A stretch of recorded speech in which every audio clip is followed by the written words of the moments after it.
Good afternoon. I'm Larry Hall, the Democratic leader in the State House of Representatives, and want to thank you for being here today.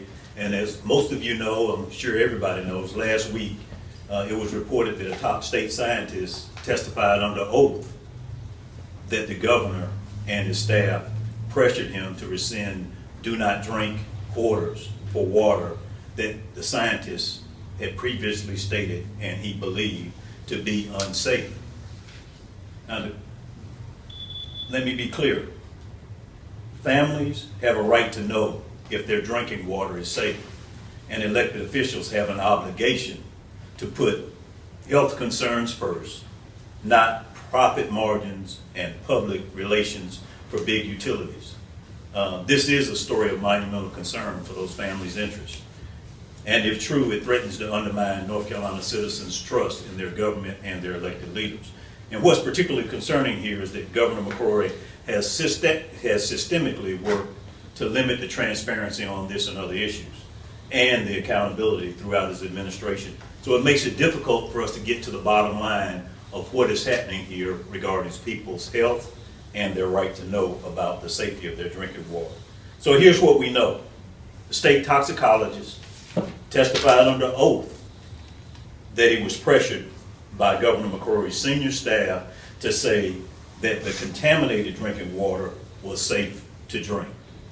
The water that was contaminated, previously found to be contaminated, was now going to be said to be safe to drink.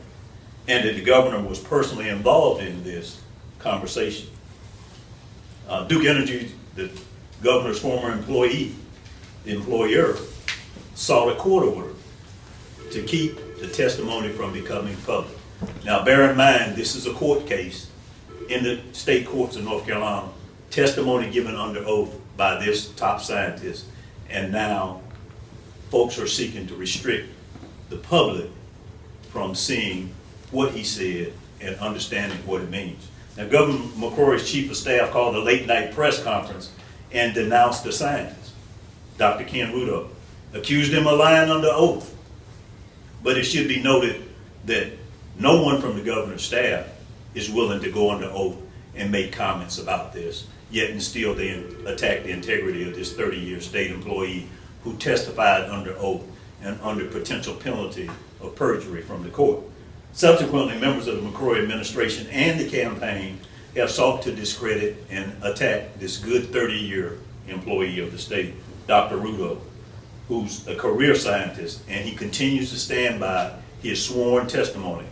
And you hear me keep referring to sworn because he's put his integrity on the line, but people continue to attack him from the shadows without stepping up to the plate and putting their integrity and their reputation on the line by giving sworn testimony.